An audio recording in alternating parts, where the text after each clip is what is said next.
Innovators! Welcome to Who's Next, Innovators Edition, powered by the Thurgood Marshall College Fund. I'm your host, Martin G. Martin II, the Senior Program Director of Innovation and Entrepreneurship, also known as I&E. The Thurgood Marshall College Fund champions the ambitions of scholars and innovators of HBCUs and PBIs to produce the next generation of top talent.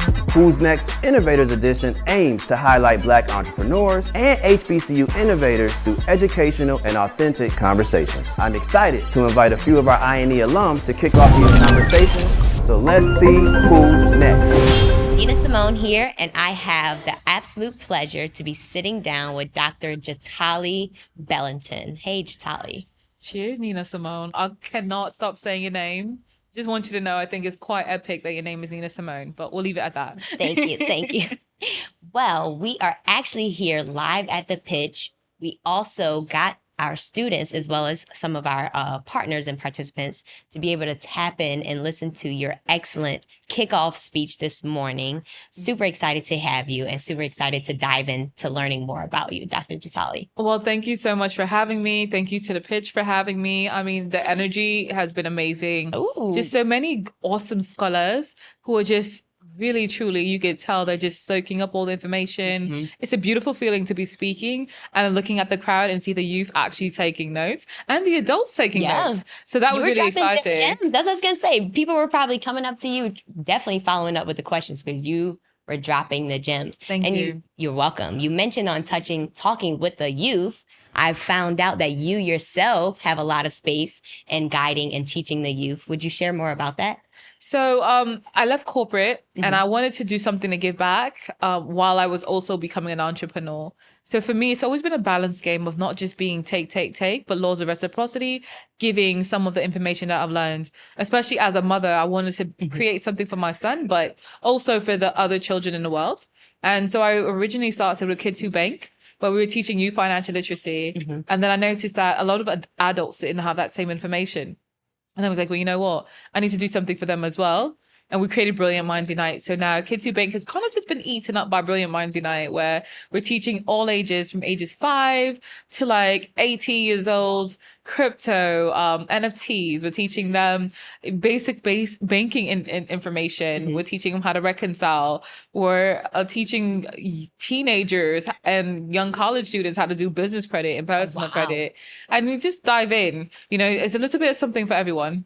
Gotcha. And you mentioned that you left banking and then transitioned into opening your own crypto hedge fund. Just a question, do you feel like you working in banking impacted or shaped your perspective of working in financial literacy, or was this something that you're always passionate about? So I was always passionate about it. I went into investment banking because of the fact that I was passionate about it. Gotcha. And so for me, I had a stepmother who was really a mother figure, I prefer to say, who was really bad with money. So watching her financially struggle just left me feeling as a person that like, I didn't want to become who she was because of her financial strife. And I was thankful to have a father who basically was able to help me, hold my hand and teach me some of the fundamentals that I ended up creating as my pillars to go into the investment banking world. And so from a young age, I started doing my paid internships, and I was able to transition from paid internships to eventually going into forensic accounting after investment banking. You know, I left there and I went into forensic accounting, and that was exciting for me. And I worked with a lot of major brands and companies. And then I learned that rich people seem to have not paid for anything. Like, they wouldn't pay full price for anything. So what are they doing? What's the secret? I mean, one of the secrets is that they literally go to sample sales. Like, I had a client, she was worth like $42 million. And I remember like, we would, she'd be like, hey, Jatali, let's go to lunch. And I'm like, because she was a client, I would be obligated to go lunch with her. Yeah. Such a hard job. And, when we go to lunch, if there's a sample sale, she's like, oh, it's a Ralph Lauren sample sale. And she would go and she would like literally look for every last little piece of perfect. Yeah. I mean, and she would get 70 to 90% off of things. And she's like bundling up like, oh, this holiday, this is what I'm going to be giving everybody for the holidays. And so she would be buying everyone's holidays instead of spending hundreds of thousands of dollars. In that one day, she might have spent like $2,000, and then she got like most of the major families a present. And that was one of the ways. The second way was that I realized that some of these companies were giving actual like black cards from the company to the employee, to actual influencers. Oh, wow. And so I grew up with this feeling of like, we'd buy the Gucci, we'd buy certain brands. And then when we started to grow and expand, I noticed that we had clients who weren't necessarily working for the company, who were actually getting these items because of how many followers they had or who they worked with or who they worked for. And I was just like, And so my goal in life became not playing harder, but playing smarter. And like, how do I learn how to build these relationships where I can get invited to a party where the giveaway is a Rolex, right? Whereas, and just imagine going to a party in the Hamptons or something like that. And you get one, you get you one. get a Rolex, you get a, and so just seeing people actually live that lifestyle could have just pivoted my mind and even how I wanted to spend my money. Because I'm like, I'm working hard for this. Do I really want to pay full price for this particular item? And so it's been a transition for me. And I think that's one of the biggest hacks that I start to teach to youth and adults. Basically, it's like, do you really want to spend your money on that? Do you want to find a way to, can it make you money? Yeah. How do you expand? So speaking of investments, I know that you are a proud owner of a couple of real estate investments. Can you talk me through that and why you've chosen that to be your strategy and where you invest your money? So there's a joke amongst, I think, affluent people that real estate is old school. I'm old school when it comes to that. It's one of those things that I feel like people are making more people, right? We're making more babies. We have so many human beings in this world, but we're not making more land. Right? Maybe in space. Or maybe they are. Maybe in space. But realistically, livable land, we have water levels rising. We have a soil crisis. I don't know if you know Sadhu Guru, like he talks about it all the time. He has this whole campaign with like will.i.am and different people about the fact that soil is contaminated around most of the world. Like America's soil, predominantly like America, to give an example, a lot of it is dead soil, right? It's too many chemicals. The food doesn't have the same level of nutrients. And so when I was learning about this and things like that, watching these campaigns, I was like, real estate is very precious. Right. And so when we hear people saying, oh my God, the real estate prices are too astronomical, they're going to come down, they're going to come crashing down. I'm like, are they really though? Because realistically, even if they come down, how far are they really coming down? And if a property right now is at 800,000 and you're waiting for it to come back to 400 because 2 years ago it was at 400, realistically, my professional opinion, I don't think it's coming back down to 400. Even if it goes down to 700, you'll be lucky if it comes down to 700 unless you get foreclosure. And I think that it's rising. So for me, understanding the fundamentals of the planet where we live, the fact that so much land is unlivable now and how so much soil is not livable, I thought it was really important to diversify where I'm purchasing real estate, including America, including in Africa in certain parts, where they still have rain seasons because there are droughts around the world. And then I just want to take it a step further as well to just make sure I have an asset that is appreciating at a healthy value. And, I've had properties even prior to COVID that I purchased. And then like in 1 to 2 years, it's almost appreciating 20 to 30% per year. And so just all because of location, right? Because location, you hear it all the time. And so for me, I think real estate is old school, but it's true school. Like it's not going anywhere. It's old school, it's new school. It's old money, it's new money. Like no matter who you are, from the Warren Buffetts of the world to whoever, one thing when you look at their portfolio that I think remains is real estate. But I also think that diversification is key, which is why I'm into crypto and NFTs and the metaverse. And I feel like all of those different worlds are easily here to stay. And prevalent as much as, physical real estate. So speaking of crypto and the digital real estate, I was going to ask you, do you do a little bit of cross-pollination of, yes. 100%. Oh, yeah. And so for me, what I like to do is I like to take my profit from the crypto space and purchase physical in real world, tangible goods and real estate and properties. And I also own virtual real estate. And sometimes I might sell a virtual property to bank that profit and then actually take that profit to go buy real estate. And so that's really one of the biggest things that I do. And what's really great is that depending what country you're investing in and depending on how your accounts are set up, you might be pushing your money out to a country that's actually going to not tax you to utilize your crypto to buy real estate because you're actually buying real estate in that particular country. And I think that's something that definitely should be adopted more in America. Right. Especially now that we're noticing that people are starting to utilize Ethereum and Bitcoin and different major tokens, staple tokens, to purchase actual real estate now. So a question for you, because a lot of our listeners may be or are HBCU students, and they might just be venturing in this space. What do you do to stay relevant? What are you reading? Is there certain news articles, certain stations that they should be listening to? What is your advice on how to So get the more first thing I familiar? will say is that shout out to my family, EYL University. Okay, shout They have out. a podcast that I think is really great. It's on YouTube, and it has a nice, very vast range of like different influencers and professors who come out and teach different classes. I'm one of the professors, so in fact, it's interestingly enough, someone from this organization found me because of one of our workshops that we did with them. Oh, wow. And so it's beautiful to see how so many people are just kind of degrees of Networking. separation. Yeah. But what I will tell anyone who's in the college, especially HBCU college phase of your life, this space is constantly growing.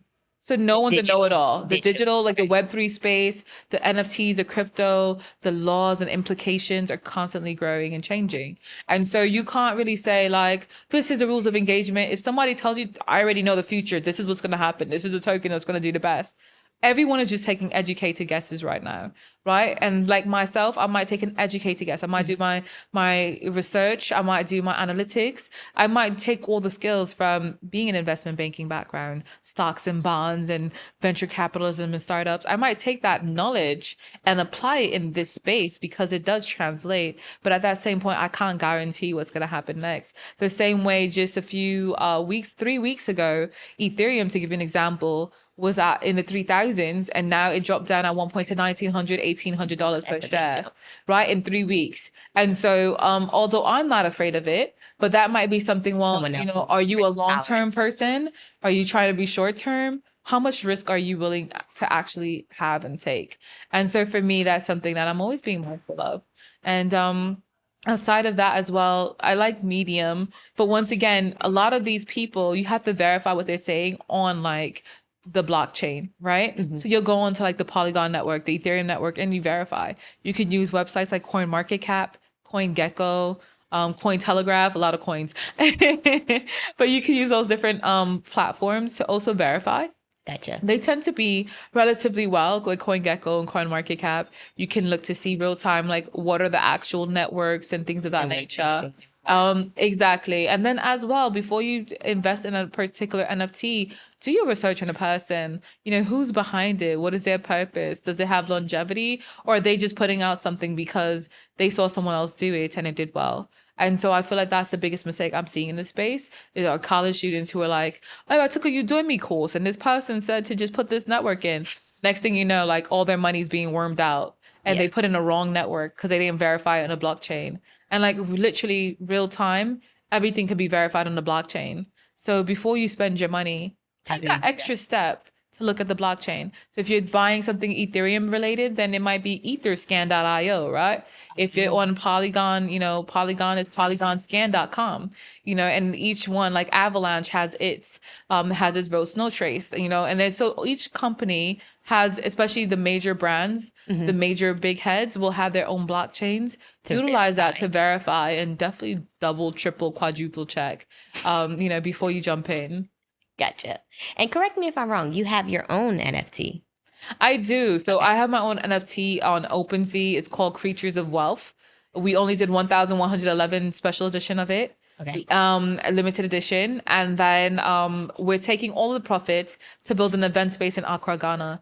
So what's really cool about it is that it's sustainable charity. Every event that's going to be held there, the goal is to have 10 to 20% of it to actually go towards charitable donations, workshops for youth like Web3, play to earn, color therapy, and things of that nature. Gotcha. So another question for you, because you mentioned it earlier while we were talking in regards to you venturing out of the banking space and now pursuing entrepreneurship, having your own crypto fund and everything that you're doing now.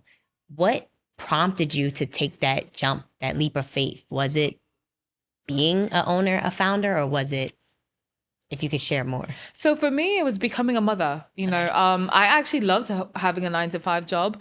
I'm one of those people, I enjoy the phase of having someone tap my shoulders and be like, you're doing a great job, Jatali. I also loved all the free stuff I used to get. Yeah. I used to love getting free bags and, having these cool clients. And sometimes they'd be like, oh, it's Fashion Week. Do you want tickets? And even though I was kind of like a bookworm behind my computer most of the time back then, I would every so often enjoy like a Fashion Week event and things of that nature, because we had to keep up with the clients. And so for me, I enjoyed that space. But when I became a parent, my goals in my life shifted, and I realized to be a hands-on mom, that job that used to keep me busy all day into the night and I would barely sleep and then go back to work and do it all over again, that lifestyle was not one that I wanted to perpetrate and do any longer. I didn't want to prolong it. I didn't want to entertain it. I didn't want to even shift my bonding time with my child in order to continue it. And I remember his dad and I, we had this conversation, he turned 5 months and I missed his first giggle.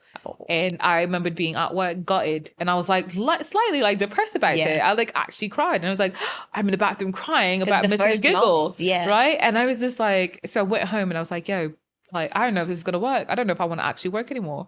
And it was just that shift. It was just that instant, just realizing that I missed this moment and how it affected me as a parent, and knowing that I didn't want to send him to a daycare and have a stranger catch all these moments. And I was what good is motherhood if you can't have those moments? And that was it. I was okay, I'm going to put 100%, the same way I used to put 48% into 50%, 75% to these corporations. And I would, in 24 hours, I would spend 20 hours working for these people. Wow. I was one of those people for other people in corporations. I was I'm going to take that same energy and take 16, 20-hour work weeks for myself, work days for myself. And so I just shifted all of that for myself. And we don't realize sometimes how many hours, even if you're working a 12-hour day every day, and sometimes you're working Saturdays, I see my friends do it all the time. And by the time they get home, they're so gutted and tired. They don't have energy to put into their own brand. And that's what I was just going to ask you. While you were working that, did you have your own brand? Were you... I would every so often do a fundraiser or something, but nothing really serious. I didn't really create the base of my book, Wants versus Needs, which is a financial literacy book for youth. Wants versus Needs. Wants versus Needs. Okay. I didn't create that. I didn't create my curriculum, which is based on a book. I didn't do 90% of that until after I left corporate. And I was you know what? Before I have to send him to actual school or daycare, let me do everything I can to make sure that entrepreneurship is not for me. And were there days where I wanted to pull out my hair? Yes. Were there days where I was oh my God, my eyes are bleeding, my head hurts? Yes. But what I have seen is that in a short time, in the 7 years that I've been an entrepreneur, my growth has been, I would say, exponential. And the freedom that it allows me when it comes to traveling, being a hands-on mom, and helping my son avoid terrible twos, or knowing that I'm a hands-on parent or family person, but then I'm also can go to a school and talk to college students and be engaged and help create a sustainable lifetime and future for other youth. Other people. Yeah. That to me is priceless. And I honestly don't know if I want to go building legacy. And I honestly now I'm would I ever go back to 9 to 5? I'm yeah, I don't think so. But realistically, at least I have this option now. Gotcha. A question I would love to know, because I recently made that transition a bit from being an entrepreneur inside of a company and now being an entrepreneur. But did you have mentors, or what was your tactical strategy in regards to making that decision to know this is what I'm going to do? So it's funny. I have mentors now who are very amazing and help me, but I had to make that decision for myself. When I first started, I did go to a few people. One of them, I won't say what company, was a VP at a very major investment banking firm. And when I went to her, and she was a woman of color, and I just, I felt this bond. Safe. And so when I explored what I wanted to do with her before I left corporate, she was I don't think it's a good idea. And I remember thinking oh. And then when I left corporate, I said again to her, I brought it up, and she's it's really not a good idea. And she was this woman who was a multimillionaire, who was kind of where I wanted to be. And I was if she doesn't think it's a good idea, maybe it's not. Then I had to get to a point where I believed in it myself, to the point that I was if I don't do this right now, I'm going to always have this in the back of my mind, it shoulda, coulda, woulda. And what did it look like? Right? And I'm I don't want to be that old person sitting there I coulda, shoulda. And I didn't want to be that person. And I was you know what? even if she thinks it's a dumb idea, I'm going to do it. And I remember that having this eureka moment that after a year and a half of putting energy into writing the book, releasing the book finally, and doing my first event, she attended the book launch and she was like, "Oh, this is such a great idea." I was like, "Wait, you told me this was a dumb idea. You told me it was a bad idea."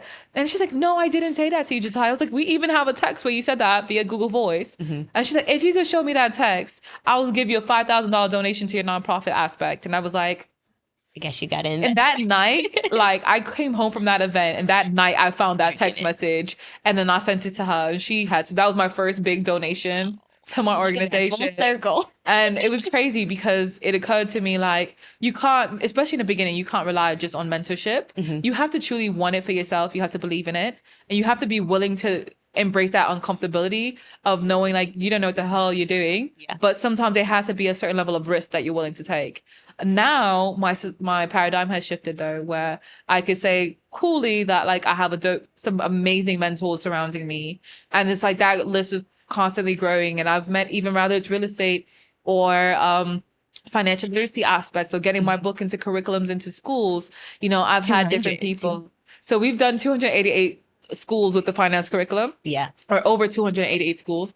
And like, you know, I've had people like Dr. Meredith Smart, who worked for a few organizations, and she kind of helped me to like, this is how you need to set up your modules. This is the difference between a program and a curriculum. Are you a program or are you a curriculum? Are you going to enforce the way your professors speak? Are you going to have a pamphlet for them? And so as that started to transition for me, throughout my journey, I've always had amazing people. Just every time I had that moment where I'm like, like, what am I doing? I'm over my head. Decision, yeah. And then I think the last part was, for me, also learning how to delegate more. Because it's hard. As a leader, yeah. As a leader, when you're trying to do everything by yourself and you're trying to micromanage because you're like, I put too much work into this. I don't want to crash and burn this. I don't want anyone to crash and burn it for me. And so I had to learn how to trust and hire the best people and create the best systems to hopefully hit it spot on as many times as possible. But, you know, over time, I could say like my staff, it's beautiful to see that most of them are on point. And, you know, there may be one or two that I'm like, I'm gonna have to shake you up a little bit because you're too comfortable. You don't push yourself. You're a little bit. And I'm like, I'll tell you guys right now, if you want to work for someone and you want to work for someone who's going to help you make millions, you have to make sure that you're also going to like put in that work and not just do the bare minimum. If I pay you to do the bare minimum and you do the bare minimum and then I pay you a little bit more, you're still doing a bare minimum. What's my incentive to keep creating your pattern? You know, what's my incentive to keep increasing your pay? Right? What are you doing to actually allow me to be like, I want her on this next level or him on this next level? And so I think that's something big to me. Gotcha. Yeah. Another question in regards to your PhD. Did you start exploring that while being an entrepreneur or? So I started while being an entrepreneur because I started going into schools and I noticed that a lot of youth had issues when it comes to connecting with financial literacy or believing that they can become multimillionaires themselves. They had a lot of negative self-thought. I also saw that they were emotionally struggling with things that I felt like a 9-year-old or a 10-year-old shouldn't be dealing with. And, you know, you would ask them, hey, you want to do this? And they'd be like, what's the point of being an entrepreneur? Like, what's the point of doing this? Because I don't think I'll ever make it because like we live in the projects and that's the only place we're going to live. And so I would have kids in different communities say that. And then I would go to like an entitled neighborhood. I won't name a particular neighborhood, but then you'll have kids who are more from a more affluent background. And they would say things like, I'll just hire a person. And so it was like a balance of like, how do you get the person who just feels like they're just going to hire everybody to understand like your accountant can steal from you, and showing them the Bernie Madoffs of the world who stole from people and people committed suicide, right? And then showing them also the flip side of like, okay, now that you know how to manage your money, even if you hire somebody, what if you can't hire somebody? How do you manage your own money and multiply it? And showing them representation to do so. And so for me, my PhD is neuropsychology, and it was exploring behavior therapy, mental health, and also sharing like how if we don't deal with our mental traumas, by the age of early 40s, we're seeing more people of color who are actually dying from like Alzheimer's or getting Alzheimer's and Lewy disease, or dying younger from mental pain and heart attacks and just stress. And so I was like, how do we switch this? How do we pivot this? And so that's what it is for me right now, is the pivot. It's helping our youth believe in themselves, financially affirming their success and their greatness, and helping our adults also make sure that they're dealing with their mental traumas that might have came from their childhood of having sometimes a parent who told them you're dumb, or hey, you're never going to make a millionaire, or you're never going to live in that penthouse over there. That's for the rich people, and making them realize that you can be the rich person. What are you willing to do on the good side, on the clean side, to do it, to get there and not have to look behind your shoulder? And always be someone coming looking over your shoulder. Exactly. So I would love to know, what piece of advice would you give to our listeners? Do your research. Don't just take everything for face value. If someone sends you a link, don't just click on every link. I don't care if you're in the crypto NFT space.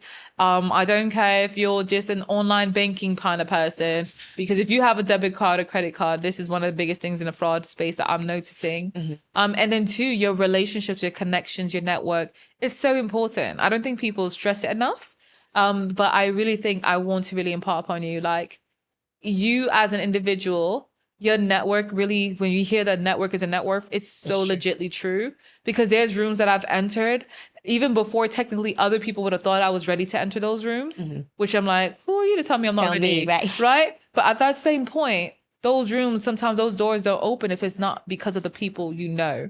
You know what I mean? When you need to pull in the favor at 10 o'clock, when you need to do X, Y, and Z, when you have to fly out private, do you have those relationships to make that happen for you? Because in this world, if you have this whole divide and conquer energy, you might, you could get a little ways, but you might not get to the top of where you were supposed to reach. I also believe that, like, that whole united and we conquer, that is where we see the biggest strengths in a lot of our different cultures around the world, is when they unite and they actually get to another level.